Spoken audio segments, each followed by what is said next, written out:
Naglalaro ang pilyongi sa salamin ni Aldover habang minamaneho nito ang Black Subaru Forester. Hindi alam ni Penelope kung saan sa balak dalhin ng kumag at di rin naman niya mukhang itanong. Ang isip niya nakatuon pa rin sa ginawa nitong kalokohan kanina. How could she forget that? Hinalikan sa nito sa tapat ni Hayden, and it was not just a simple kiss. Nakipag-French kiss ito sa kanya habang nararoon pa sa tapat nila ang kaibigan niya na may gusto sa kanya. Hindi kahiyan ang nararamdaman niya. Sa ginawa kasi ng nobyo tila nagising ang buong kamarayan niya. Niyanig ng halik ni Aldover ang mundo niya. Nang tapusin itong halik ay wala na si Hayden sa harap nila. Ang papalayong kotse ni lamang nito ang tanging natawa naman niya. Naputol ang pag-iisip ni Penelope na magsalita si Aldover. Still thinking about my kiss? Tinapunan niya na mata na tingin si Aldover. Nakakaloko lang ng umisi ito. Frustrated na bumuga siya ng hininga. Alam mo, hindi mo dapat ginawa yon, sabi niya kapag kuwan. Isipin mo na lang kung anong inisip ni Hayden sa ginawa mo. Hindi sa naiiya ako but you should think first. What's wrong with that? You are my girlfriend. You are mine and I don't think it's his business if I kiss you.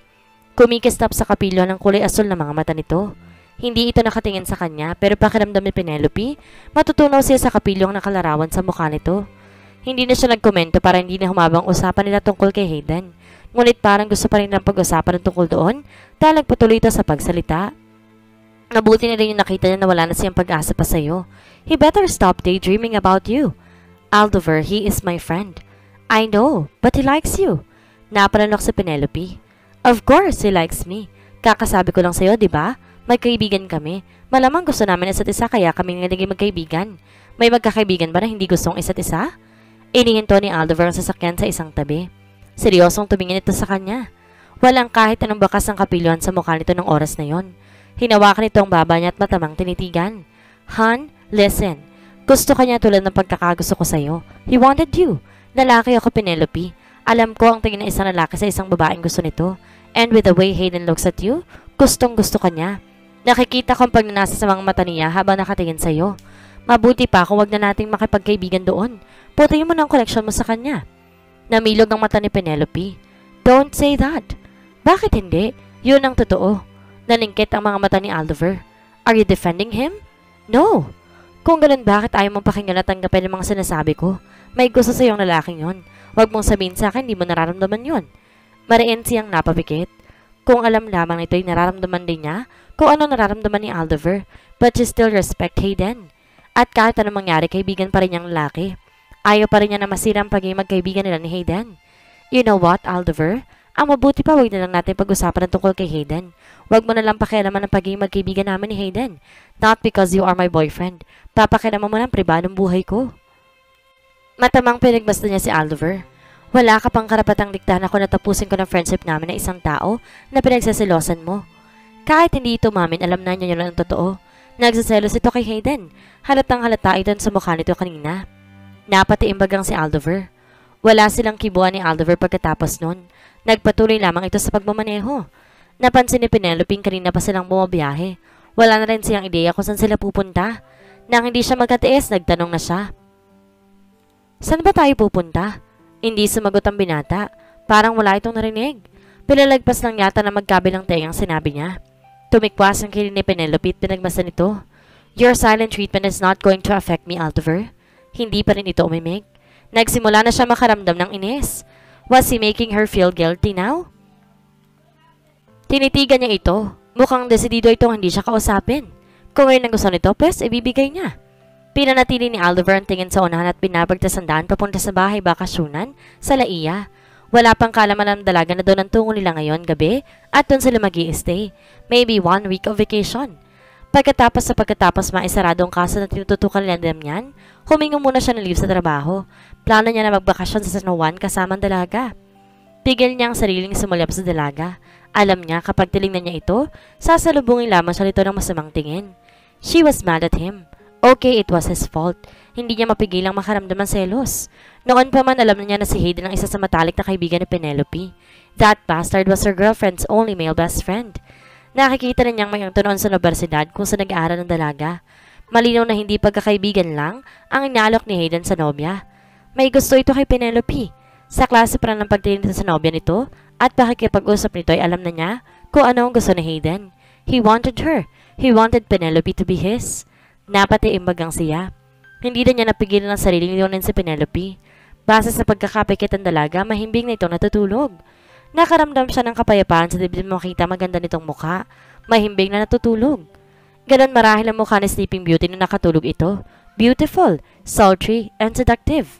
Bahagyang nakabukang mamula-mulang lamin ito at tila ng hahalina nang bawat lalaki makakita ditong halikan ito. Possessiveness rise within him. He could not help feel the jealousy rise within him. Kung mayroong mang lalaki may karapatan na humalik dito, siya lamang iyon. Hindi si Hayden o kahit si James na dating nobyo nito. Mali si Penelope. Dahil nobyo siya nito, may karapatan siyang pakialaman kahit ang pribadong buhay nito. Ganoon kapag mahal mong isang tao. Kailangan mong alamin kahit ang maliit na detalye ng buhay nito. Natigilan si Aldover. And when did he become so cheesy? Holy! Binuhay na lang niya ang radio ng kanyang sasakyan para mapatigil siya sa malalim pag-iisip. May 30 minutes pa bago sila makarating sa pupuntahan. Muli niyang tinignan ang dalaga sa tabi. Sumilay ang ngiti sa labi niya. Ano kaya magiging reaksyon nito kapag sinabi niya mamayang itatanan na niya ito? Nakangising ibinalik ni Aldover ang tingin sa daan. Naalimpungatan si Penelope nang maramdaman niya ang pagpatak na mainit na halik sa labi niya. Unti-unti iminulat niya ang mga mata. Halos lumawa ang mata ng dalaga na mapagtanto na inalikan sa ni Aldover. Sa pagkabigla niya na itulak niya ito. Manyakis ka talaga. Pati natutulog, hinahalikan mo basta-basta? Asik niya sa binata. Ngumisi si Aldover. Bakit? Wala din ba akong harapatan na halikan ka? Bumaba ang mukha nito sa tapat ng labi niya at mataman siyang tinitigan. Parang sikat ng araw tumapat sa kanya ang kulay aso nito mga mata. Kumikis na pa mga iyon sa kapiluhan. Nag-init ang pisi niya. Huwag mo akong titigan ng ganyan? Why? You don't want to see you blushing? Nakakalokong sabi nito. Hindi. Naduduling ako. Pinigilan niya ito sa paglapit sa kanya sa pamamagitan ng pagtulak niya dito. Hindi niya namalayan nakatulog na pala siya kanina. Dahil siguro sa kapwa walang umiimik sa kanila kanina. Pinili na lamang niya na ipikit ang mata at ignorahin ito. Muli siya nakadama ng inis dito. Hindi pa tayo bate kaya wag mo ako malandi-landi dyan. Ani ang inirapan pang binata. He let out a delicious laugh. Tinapunan niya ito ng matalim na tingin. Matapos siyang pagsupladahan ito kanina, hahalikan siya nito na para walang nangyari. Idagdag pa na hindi man lang ito humingi sa kanya na sorry sa kanya. Kung ang iniisip mong madadaan mo ako sa tawa, wag kang umasa. Sino ba nagsabing idadaan kita sa tawa, bebe ko? Sumimangot si Penelope. At wag mo rin akong tatawagin, bebe ko. Hindi na tayo mga teenagers, malandi ka? Pagtataray pa niya. Umangat ang kamay nito at hinaplos ang pisi niya. Inis na inalis niya ang kamay nito. Ano ba? Hindi ako nakikipagharutan sa iyo, Aldover. Tumigil ka. Nginisihan siya nito. Wala naman akong balak na makipagharutan din. Bleh. Wisit. Nasa na ba tayo? Tumingin si Penelope sa labas ng bintana. Nasa harap sila ng isang marangyang 3-story rest house. Binuksan niya ang bintana ng sasakyan nito at tumampis sa mukha niya ang malamig na simoy ng hangin. Naghihinalang tumingin siya kay Aldover. Don't tell me wala na tayo sa Maynila. Well, pilyong umiti ito. Wala na nga tayo sa Manila. Aldover! Nandaki ang mata ni Penelope. Nasa na tayo? Batangas. Nasa Punyang noo. Kaya palang halos 3 oras ang biyahe natin. Saan ba tayo sa Batangas? Laia, San Juan. Kaswal na sagot ito na para bang baliwala kung mas lalong tumitindi ang inis na rito. Unang pagsaselos ito. Ngayon ang pagdadala nito sa kanya sa isang lugar na wala man lang pasabi. Ni hindi malaman siya nakapaghanda. Huwag mong sabihin sinadya mong planuhin to. Bumugay ito ng hangin. Humingi ako ng isang linggong vacation leave kahapon. So yes, I planned this. Hay nako. Sinasabi ko na nga. At hindi mo man lang ako sinabihan tungkol sa plano mo. Hindi na sorpresa kung sasabihin ko sa'yo. Pero wala man lang akong gamit at dala-dala. At kung isang linggo tayo magtatagal dito, kailangan ka pa bumili ng mga susuotin ko. May apoy na kumisnap sa aso nito mga mata. Hindi naman natin kailangan magdamit kung tutuusin. The hunger in his eyes was blatant. Nahigit ni Penelope ang hininga. Alam niyang tingin na yun ang binata. Halos isang linggo na rin buhat ng huli mag-isang kanilang katawan. Nag-init ang pisngi ni Penelope. She could feel herself pulsing in a pool of desire. Her own breathing turned heavy as she stared at his insanely handsome face. Lumunok siya. Hindi pa ba tayo lalabas? Tanong niya kunwari, paraan upang pulutin ang tensyon sa pagitan nilang dalawa. Hindi muna. Kinalas ni Aldover ang seatbelt niya sa isang iglap. Nahila na siya nito paupo sa kandungan nito. Tila ninakaw nito ang hininga niya nang simulan nitong sakupin ang labi nito, ang labi niya. His lips tasted like dark chocolate, like every woman wants. Her response was automatic. A switch was turned on inside her. Aaminin niyang pagdating kay Aldover, mabilis manghihina ang sistema niya. Hindi niya kayang tanggihan ang pananokso nito, ang pang-aakit nito. Kahit naiinis siya dito, hindi niya kayang tanggihan ang halik nito. Hindi niya kayang baliwalay ng asang tulad ni Aldover. Lumipad palabas ng bintana ng sakyan nito, ang lahat ng inhibisyon niya, ang kahiyan at ang pagkainis niya sa kanya ng nobyo. Tinutupok ng apoy ang buong kamalayan niya. Nag-uumigting ang pangailangan ng katawan niya at nais niyang maramdaman ulit ang pag-angkin sa kanya ng nobyo. Maya-maya lumibot na ang mga kamay ng binata. Pagkatapos ay dali-daling kinalas nito ang belt at binuksan ang zipper. Wait, Aldover. Tumingin sa kanya si Aldover. Namumulang mukha nito at namumuo ang pawis sa noo. What's the problem? Hindi ako makikipagnig sa'yo dito. Nagdilema mukha ng binata. So you're saying no now? Wala akong sinasabing ganun. Nilabas niya ang dila at binasa ang tila nanunuyong labi. I'm not comfortable doing that thing here. Doon tayo sa labas. Napaawang ang labi ni Aldover. Mukha namang walang ibang tao dito malapit sa atin, hindi ba? Yes, akin ang property dito at nakakasiguro akong wala na dito ang caretaker na rest house ko. Tumango siya. Binuksan ni Aldover ang pinto ng kotse. Una siyang lumabas bagong binata. Hinapit ito ang bebang niya at muling hinalikan. Pumulupot ang daliri nito sa buhok niya at ang isang kamay nito ay naglakbay patungo sa pang-upo niya. Pagkatapos ay hinaplos. I forgot to say something. Sabi ni Aldover nang putulin nito ang halik. Ano yun? I'm sorry. Napaawang ang labi niya. I'm sorry for being such a jealous boyfriend. Alam kong di dapat ako nagsaselo sa kaibigan mo, pero hindi ko mapigilan yon. When it comes to you, I'm selfish. I'm possessive. I don't want to see you with other men because I just want you to be mine. Napangiti si Penelope. Wala ka namang dapat ipagselos. I will always be yours. He grinned. Babarilin ko naman kung sino man umagaw sa'yo sa akin. Aldover? Just kidding. Muling bumalik ang mabigat na paghinga nito. Dinala siya nito sa likod ng Subaru Forester nito. Piniit siya nito patalikod at nilibing ang mukha sa leeg niya. Now I believe we have something to do. Yes, take me now. Aldover, stop it! Natatawang tinulak na Penelope si Aldover habang nakapatong to sa kanya at pinaliliguan siya ng halik sa leeg. Hindi lang pala sa leeg kundi pati na sa dibdib niya. At ang walang hiya, sinasadya talagang mag-iwan ng marka sa bahaging iyon ng katawan niya. Pagkatapos na namagitan sa kanilang binata sa likod ng sasakyan nito, nawala ng tampuhan sa pagitan nila. Tanggap naman niya kung nagsaselo si Aldover. Tanggap ni Penelope kung sino ito at kung anong kaugalian ng lalaki. Pero sa tinigal ng pagkakakilala niya rito, ngayon lamang niya napatunayan na may pagkasiloso pala talaga ito. Wala naman siyang problema doon. Siguro dapat lang bawas-bawasan ng binata yon. Isa pa, may kasalanan din naman siya. Hindi na siya dapat sumagot. Hindi niya dapat pinagtanggol sa Hayden dahil tuloy naman ang sinabi ni Aldover. May gusto nga sa kanyang kaibigan. Ayaw lang siguro niyang mawalang respeto niya kay Hayden. He was still a friend. Ano ba, Aldover? Tumigil ka nga? Napahagikik si Penelope nang kalitin pa siya ng mokong. Malakas ang kalitin niya sa tagiliran. Nakapatong si Aldover sa kanya habang patuloy ito sa kapilyuhan. Wala silang saplot habang nakahiga ito sa kama nito. Sa loob ng kwarto nito sa bahay, bakasyonan na pag-aari nito.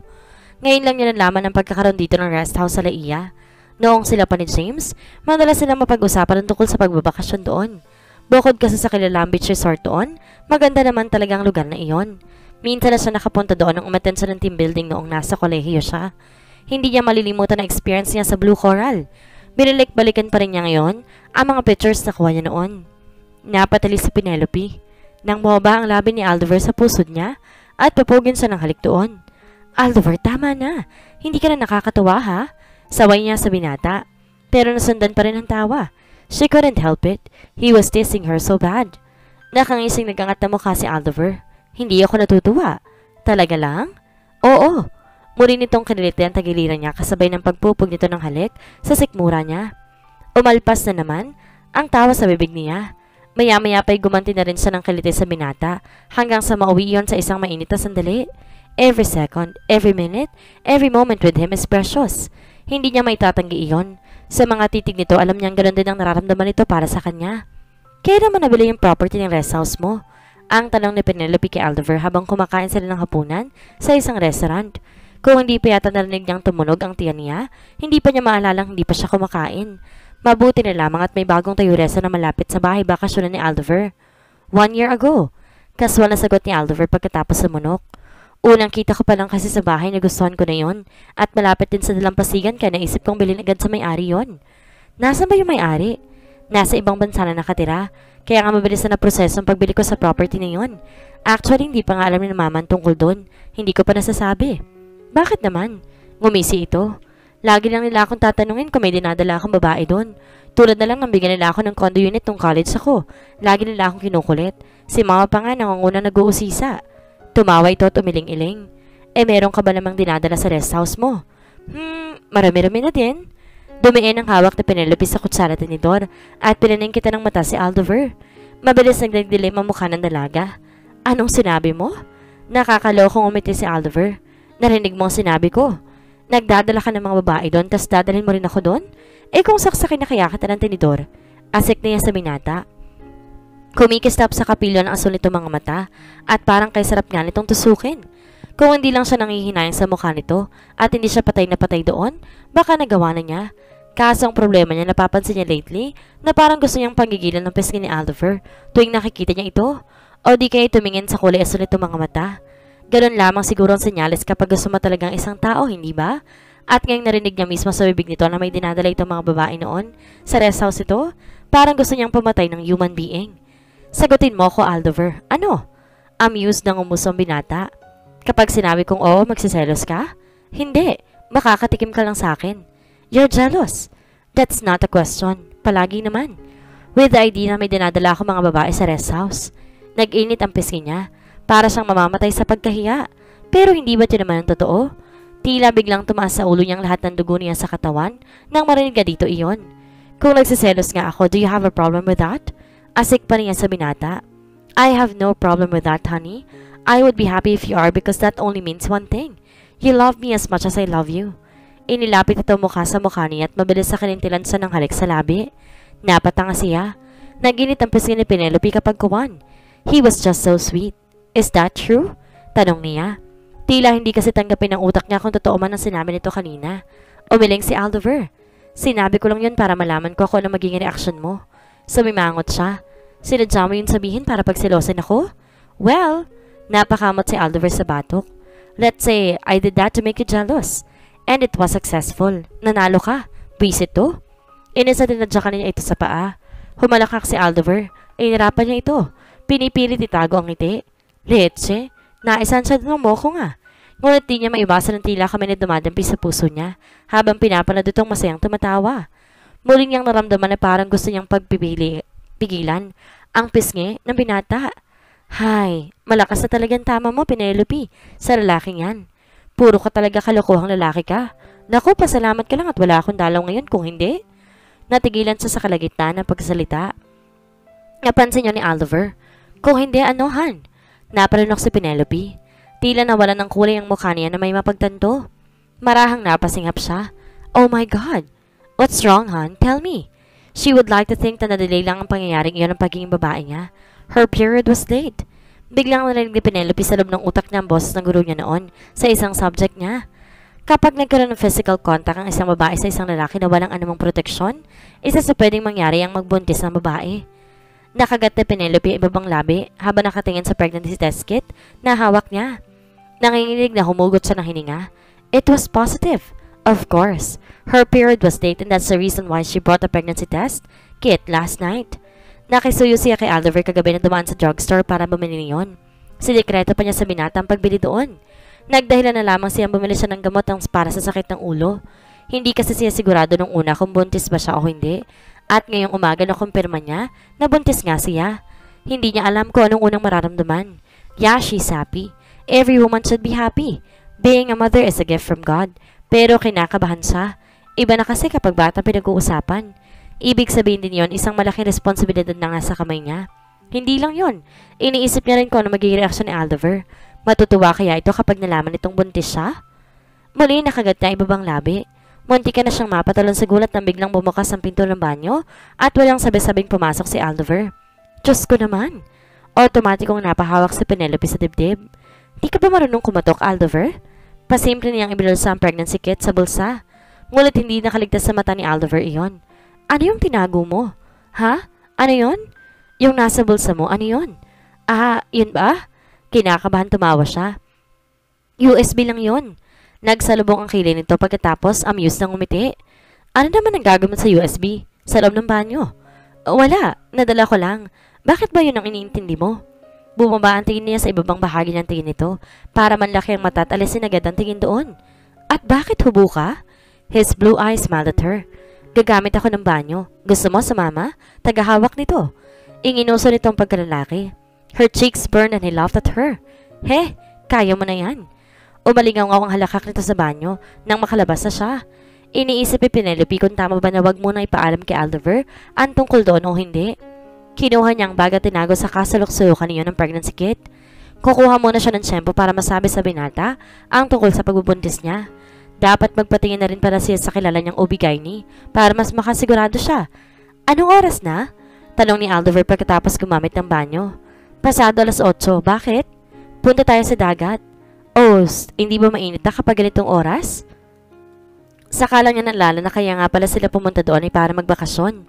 Being pregnant is a good news for her. Hindi lang niya alam kay Aldover. Baka magulat ito. Pero maganda kung hahanap muna siya ng magandang oras para sabihin tungkol sa pagbubuntis niya sa binata. Nagpunta sila doon para mag-enjoy at magsaya. Umiling si Aldover. Hindi naman. Tama palang init kapag mga ganitong oras. Sagot ito habang nagsusuot ng boxers. Loko-loko talaga. Sa harapan niya nagbibihis. Hindi naman sa naiilang. Natutukso lang. Kahit naman sinong babae matutukso kapag isang Aldover Ruquillo ang nagbihis sa harapan nila. Ayaw man nilang busohan ito, hindi pa rin mapipigilan. Tila biglang nanuyong lalamunan na Penelope. Sumulpot sa isipan niyang bawat sandali na magkalapat ang hubad nilang mga katawan. Ang pakiramdam tuwing gumagalaw sa loob niyang binata na tila walang bukas. God! Napapansin din niya lately ang pagiging buhay ng init ng katawan niya sa tuwing nakikita si Aldover. Normal pa ba yung nararamdaman niya? Ipinilig niya ang ulo. Hindi ka ba magsusuot ng t-shirt? Sita ni Penelope kay Aldover. Shirtless na naman ito. Palagi. Hindi niya gustong ideyang pinagpepesa ng ibang babae ang magandang hubog ng machong pangatawan nito. Ang gusto niya, siya lamang nakakakita niyon. Siya lamang ang nakadarama na matigas sa kalamnan nito sa ilalim ng kanyang kamay. Amused at tumingin sa kanya si Aldover. Han, ayos ka lang? Nasa probinsya tayo at malapit sa dagat. Walang dahilan para magsuot ako ng pang-itaas. Okay. Tumango si Penelope at di na nakapag-argumento. Nilakad lamang nilang daan patungo sa dalampasigan. Hindi kalayuan sa bahay bakasyonan ni Aldover ang dagat. After 4 or 5 minutes of walk, sinulubong sila ng magandang sikat ng araw at kulay asul na karagatan. Otomatikong napangiti si Penelope na makita iyon. Ang ganda! Kumikis na pang tubig sa tama ng babagong sikat na araw. Tila diamanting kumikinang iyon. Ibinuka niya mga braso para yakapin ang paghaplos sa malamig na simoy ng hangin sa kanyang katawan. Ito talaga ang rason kung bakit nila kita rito. I know how much you love to wake up in the morning with a beautiful sunrise and fresh air. May ngiti sa labi ni Aldover nang lumingon si Penelope dito. Kung kumikislap sa tuwa mga mata niya, nagdiningin naman ang paghanga sa kulay asul na mata ni Aldover habang nakatitig sa kanya. He looked at her like she was the most beautiful thing on earth. And I love seeing your smile, honey. Nakagat niya ibabang labi kasabay ng pag-iinit ng pisngi. Echosero, di mo naman kailangan mambola. I am not doing that. I am just telling you what's on my mind. Umangat ang isang sulok ng labi ni Penelope. Okay then, tell me what's on your mind, Mr. Ruquillo. Tila walang korap ang ginagawa nitong pagtitig sa kanya. His blue eyes could melt her bones right now. Pumulupot ang isang braso dito sa bewang niya at hinapit siya palapit dito. What's on my mind? You are beautiful.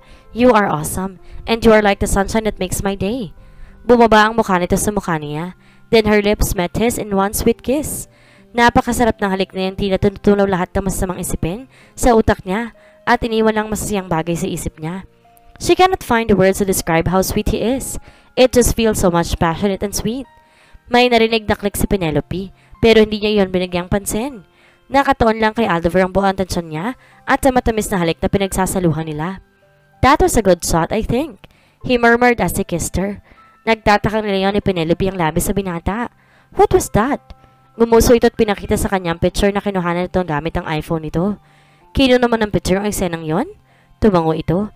Parang batang nakalamang sa kalaro. Naisip ko, wala pa nga pala tayong picture na magkasama. Ang tagal na natin magkakilala kahit isang picture natin wala talaga. Kaya eto, ginawan ko na ng paraan. Marahang hinampas na ito sa balikat. Tangi, pwede ka naman magsabi sa akin kung gusto mo eh. Huwag yung ganyang klase ng picture. But looking at the photo, hindi niya maiwasang magustuhan yon. It was a perfect kiss. They seemed like perfect lovers. Napangiti siya. Okay, isave mo yon. Yun naman talagang gagawin ko. Mamaya ko nilang i-upload. Anong i-upload mo? Yan? Muling namilog ang mata ni Penelope. Yup, upload ko mamaya sa Facebook. Aldover, baka makita ni na mama yan, aba? Ngumisi ito. Pagkatapos sinilasi at muling kinintala ng halik. Huwag kang mag-alala. Makikita talaga nila yun. Siyempre, maaari bang di ko sila itag?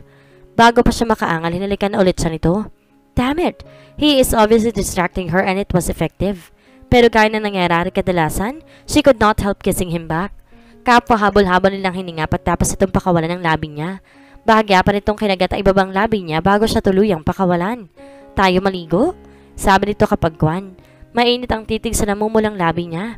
Sige, I think kailangan natin magbasa muna. At basang-basa na rin naman ako.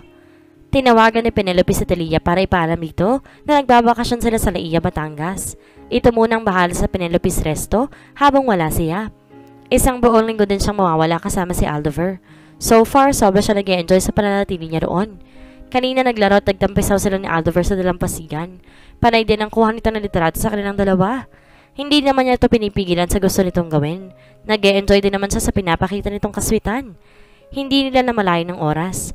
Halos 2 oras din pala sila naligo sa tabi ng dagat. Nang sa wakas umuwi na sila, siya muna ang unang naligo. Lumabas si Aldover para linisin ang attic ng rest house. Sadya nitong hindi pinagagalaw ang bahaging yun ng bahay bakasyonan sa caretaker nito. Mas gusto nitong ito mismo maglinis doon. Naalala ulit ni Penelope ang resulta ng paggamit niya kanina umaga ng pregnancy test kit. Naisip niya, tama ba na hindi niya muna sabihin kay Aldover tungkol doon? May karapatan ito upang malaman ang bagay na yun. Hindi naman sa mabubuntis na mag-isa lang. Kasama niya si Aldover. Magkasama nilang binuo ang isang buhay na nasa tiyanan niya ngayon. At kahit wala sa plano nilang pagbubuntis niya, dapat lang ipaalam niya ang bagay na yun sa binata. But she still need to see the doctor. Mas maganda ako mismo sa doktor niya makukumpirma. Marahan siyang napangiti habang hinahaplos ang tiyan. The thought of having Aldover's baby made her happy. The happiest woman. Mapapunit yata ang pisngin niya sa pangiti. Inalala lang niya kung ano magiging reaksyon nito. O kaya ng kanyang parents. Yun pa ang isa sa problema niya. Ano kaya magiging reaksyon nito? O kaya ng kanyang parents? Kapag umabot na sa kaalaman ng mga ito na si Aldover ang nobyo niya, will they accept him? Siguro naman. Dahil kilala naman ng kanyang mga magulang ang binata. Ngunit paano ang pamilya ni Aldover?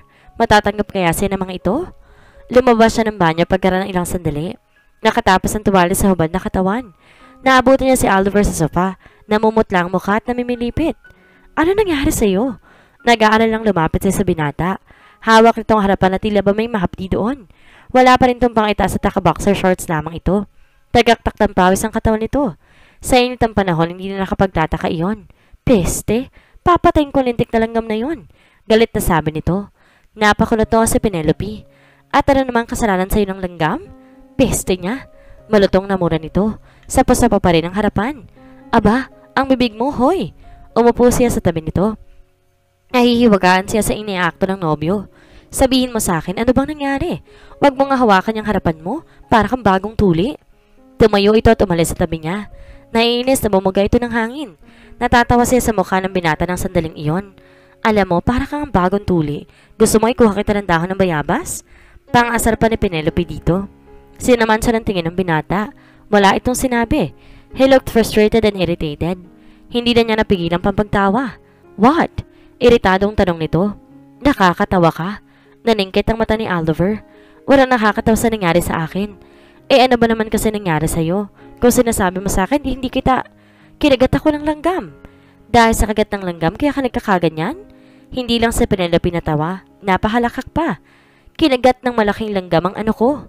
Napatigil sa pagtawan na lagat, napawang ang labi, na napatitig sa namumulang mukha ng binata. What do you mean? Kinagat ng langgam ang... Bumaba ang tingin ni Penelope sa harapan nito. Ang ano mo? Kinagat? Tila mas larang tubingkad ang pamumula ng mukha ni Aldover. Nag-iwas ito ng tingin. I was cleaning the attic. Hinahalungkat ko yung mga kahon doon. May hinahanap ako pagkatapos umupo ako. Hindi ko naman alam na yung inuupuan ko ay may mga langgam. Madilim doon at huli ko nang napansin. At naramdaman mo na lang na may kumakagat na? Tiimbagang na tumango ito. Kahit seryoso nagkwento si Aldover, hindi pa rin niya natiis na mapahalakak ulit. Stop laughing! Walang nakakatawa sa sitwasyon ko. Eh, kasalanan mo naman kasi. Bakit ba kasi naka-boxers ka lang habang naglilinis ng attic? Alam niya na hindi ito bukod doon. Wala na itong ibang sinusuot panloob. I don't know. Well, hindi mo ako masisisi kung tatawa ako. Ano bang nararamdaman mo? Masakit ba? Tumayo si Penelope at lumapit dito. Bumugay ito ng hangin. Hindi naman ganun. Makati lang. But you won't like to see it. God damn it! He groaned. We, patingin nga? Pang-aasar pa niya. Napalayo pa ito sa kanya. No! She rolled her eyeballs. Ngayon ka pa nahiya na pakita sa akin yan. Come on, let me see it, bebe ko. Ngumisa si Penelope sa binata. Noon lang niya nalaman na masarap pala mang-asar. Kaya palang hilig ni Oliver asarin siya noon. Naaaliw siyang tingnan na reaksyon ng binata. He frowned at her. No! Pumunta ka na sa itaas at magbihis ka na. Leave me. Kagat lang to ng langgam. Hindi ko naman sinasabing hindi mo yan kaya. I just want to see it. Pagdidiin pa ng dalaga. Pinaningkitan siya ni Oliver. You won't like me when I'm mad, Penelope. Itinikom niyang bibig at tumalakip-kip. Hindi mo rin magugustuhan kapag nagalit ako, Oliver. Nagpalig sa antira ng tingin. Unang bumitaw si Oliver at bumuntong hininga. Okay, you sure you want to see it? Hinawakan nito ang garter na suot itong boxers. Mabilis ay binaba yun. Napasingap si Penelope na makita ang pagkalalaki ng binata. Mapula nang tinatago nito at pantal-pantal ang bahagi niyon. Oh my God! God, this is bullshit! Tinakpan nito ng kamay ang bahaging yun ng katawan nito. Ano ba kasing ginawa mo? Sumimango to. Nakinig ka ba, Han, sa sinabi ko kanina? Or did you miss the part when I said I sat down and... Okay. Masyado ka namang mainitin ng ulo. Malaki siguro yung langgam na kumagat dyan, I guess. Red ants? Ilan ba? 2 malalaking pulang langgam yun. Hindi ko napansin nakapasok pala sa boxers ko. Pumalatak ito. Bisit na langgam yun? Hindi dito mapigilang mapamura. Natawa si Penelope. Sisihin mo rin ang sarili mo. Basta-basta ka nilang umuupo.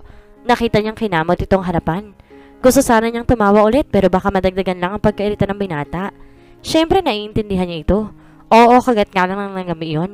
Pero sa kamalas-malasan sa bahaging yun pa ng katawan nito nakagat.